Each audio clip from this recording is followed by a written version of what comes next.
Bom dia a todos. Eu sou Gisele Costa de Assis, estudante de Pedagogia pela Universidade Federal de Ouro Preto. A minha matéria é História 1 com o tema Patrimônio Material e Imaterial. O termo é latino e significa literalmente pai de família. O que é patrimônio material? O patrimônio material são os materiais palpáveis. Aqui nós temos o exemplo, as pirâmides do Egito, a igreja de Ouro Preto, o Cristo e o Morro do Corcovado.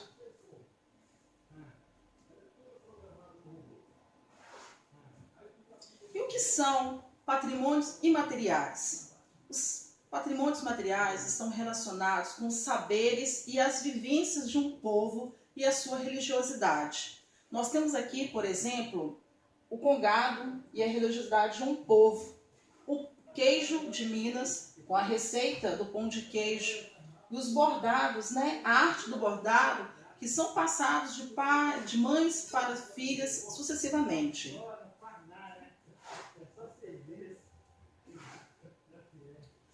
Quando preparamos o trabalho sobre patrimônio material e imaterial, nos remeteu a um fato muito interessante na região onde eu moro.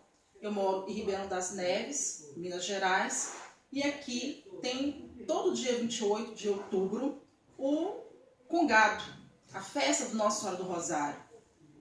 Então, o trabalho foi desenvolvido a partir desse tópico, o valor material e imaterial do patrimônio de Ribeirão das Neves, com o tema a Capela de Nossa Senhora do Rosário e as manifestações do congado em Justinópolis, Ribeirão das Neves.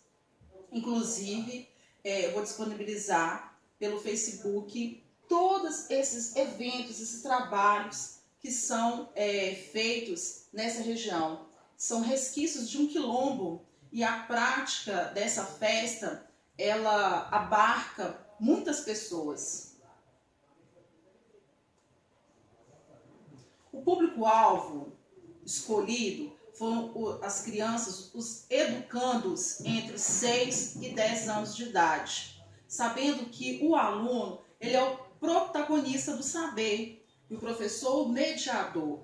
Então, esse trabalho foi desenvolvido de uma forma dupla, uma mão dupla de saberes. Quais foram os objetivos desse trabalho?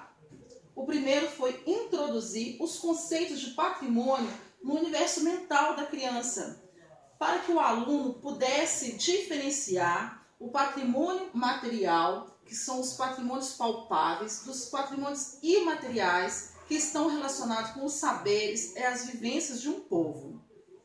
Levar essa faixa etária de educando a diferenciar os dois patrimônios, como eu já falei, e a reconhecer a Capela de Nossa Senhora do Rosário e as manifestações do congado em Justinópolis, Ribeirão das Neves, como desdobramento dos conceitos estudados. O interessante é que algumas das crianças, posso dizer até a sua maioria, morando na região, não conhecia o trabalho desenvolvido pela Capela de Nossa Senhora do Rosário e essa festa.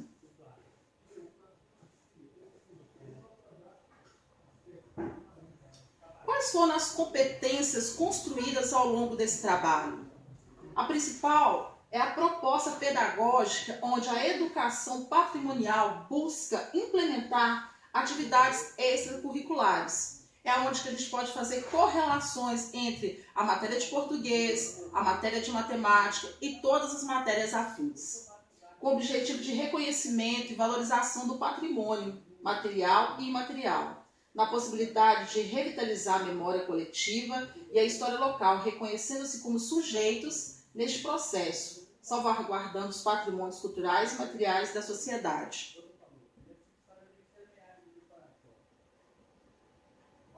Sabendo que o patrimônio, o patrimônio cultural, ele está relacionado com o meio ambiente. E como que esse trabalho foi desenvolvido?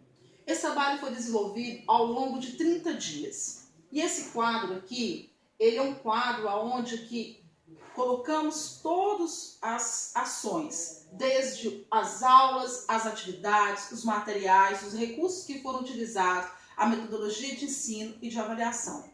Iniciou-se com as análises de imagens, de gravuras, dos quais as crianças recortaram jornais e revistas e fizeram os significados, deram os significados daquelas imagens, aonde que a avaliação foi a releitura dessas ações. Já no dia 9, eles interpretaram conceitos. O interessante é lembrar que, através do dicionário físico e do dicionário eletrônico, as crianças procuraram o significado desses conceitos do patrimônio histórico. O que é patrimônio histórico? E aí elas deram os significados. Já no dia 10, um trabalho audiovisual, aliás, um trabalho visual, onde que as crianças recortaram várias gravuras e fizeram as apresentações nas salas através de colagem. Nós criamos painéis onde que o visual, as pessoas que ali chegassem começassem a diferenciar um patrimônio cultural do patrimônio imaterial. No dia 11, esse foi um trabalho muito interessante que vale destacar. Foi pedido para as crianças trazendo o seu arquivo pessoal, fotografias. E elas fizeram um trabalho, uma releitura mesmo sobre essas fotografias delas. As viagens, as festas. E em grupo, as crianças discutiram, debatiam sobre onde que tinham ido, as pessoas que tinham conhecido e compartilharam memórias. E essas memórias também fazem parte do seu patrimônio. E a forma de avaliação desse trabalho foi a construção de uma árvore genealógica. E digo de passagem que esse trabalho foi um trabalho muito bacana a ser feito e as crianças adoraram. Já no dia 22, nós fizemos uma revisão desses conceitos. A revisão do conceito, ela é muito necessária porque é através dela que o aluno vai fixar essa aprendizagem. E assim a gente continuou revisando conceitos trabalhados, utilizei matrizes, cruzadinhas, para poder tornar também a aula mais mecanizada, para não ser aquela aula mais densa, de forma de cruzadinha ali em grupo, eles achavam as palavras, ou um caça-palavra também eles utilizaram, e a aula foi uma aula muito, muito tranquila e bem trabalhada. A interpretação de conceitos também voltou, quando nós falamos sobre o conceito de novo do patrimônio histórico, a utilização dos conceitos trabalhados dentro de sala também que eu já falei, e a questão também das aulas de vídeo. Eu utilizei uma mecânica audiovisual, onde que eu levei várias imagens e documentários para as crianças assistirem. E o mais interessante é que todo esse trabalho ele foi abarcado com uma visitação no dia 28/10, na Capela do Nossa Senhora do Rosário, porque foi na culminância será a Feira de Cultura, que eu vou falar aqui para frente. Agora, o trabalho maior foi o trabalho de campo. O trabalho de campo foi um trabalho onde as crianças puderam fazer parte dessa festa. Eles participaram através de um transporte, a gente levou essas crianças, elas participaram de uma forma muito interessante, levaram seus aparelhos digitais, as máquinas fotográficas e registraram do começo ao fim da festa. E essa festa, ela durou, durante a parte da tarde, e essas crianças registraram todo o seu trabalho. E como que foi a forma de avaliação desse trabalho de campo? A forma de avaliação do trabalho de campo foi através de relatórios, tá? E a segunda parte dessa questão do trabalho de campo, ela foi feita em sala. Depois de termos ido, visitado, participado dessa festa, as fotos foram levadas para a sala de aula, de modo que houve o compartilhamento dessas fotos em grupos e fazendo as releituras das ações daquele dia. E, em segunda instância, a construção de maquetes também foram através dessas fotos que eles tiraram. Cada grupo ficou responsável em organizar as suas maquetes para que na feira de cultura elas fossem expostas. Conversão, exercício, igual eu falei, exercício de fixação, análise, todos esses trabalhos foram voltados de modo a fixar esse conhecimento aos educandos. É válido lembrar que a criança é o protagonista do saber e o professor ali junto com as crianças, ele é o mediador.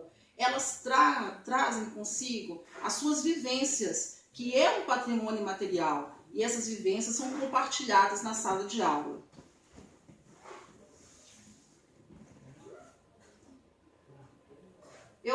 Nós organizamos as maquetes com os materiais reciclados, aí entra a questão do trabalho com duas matérias, ciências, né, na reciclagem, e a questão da história, falando do patrimônio material e imaterial. Então eles construíram as suas maquetes a partir de materiais reciclados. Vale lembrar, eu até pontuei, dia 14/11, nós trabalhamos com jogos da memória, que eles mesmos montaram. Nós montamos esses jogos, eles brincaram, porque o brincar também é o mecanismo onde que a criança também aprende, com a cruzadinha, com os jogos de memória, com música. Esse conteúdo ele vai fixar na memória do aluno de uma forma diferenciada também.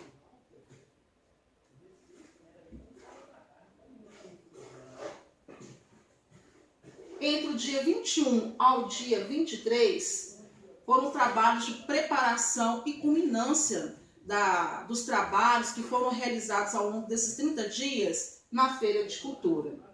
Então, na Feira de Cultura, nós utilizamos um espaço onde nós colocamos todas as partes do patrimônio material e imaterial e separamos ali um café da manhã, onde que trouxeram o pão de queijo, na representação do queijo de Minas, e as outras delícias, vamos dizer assim, de valores imateriais, as receitas, muitas fotos das questões de Minas Gerais, e as maquetes dos meninos, além das fotos dos alunos que houve na construção da árvore genealógica lá atrás, no comecinho do nosso trabalho, e de fato, o trabalho da Capela do Nossa Senhora do Rosário, que era o tema central do nosso trabalho.